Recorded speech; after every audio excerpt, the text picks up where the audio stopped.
নমস্কার, ঠিক সন্ধ্যে ৬টা নিউজ 18 বাংলায় জেলা থেকে সরাসরি নিয়ে আপনাদের সঙ্গে রয়েছে আমি তমশ্রী। বঙ্গ রাজনীতিতে যুগের অবসান, প্রয়াত প্রাক্তন মুখ্যমন্ত্রী বুদ্ধদেব ভট্টাচার্য সক্রিয় রাজনীতি থেকে সরে গিয়েছেন অনেক দিন।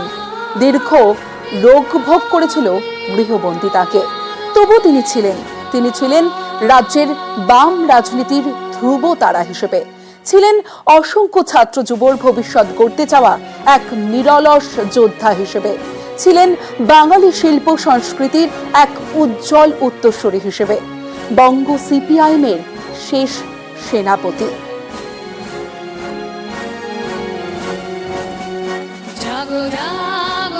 আজ সকাল 8:20 সব শেষ।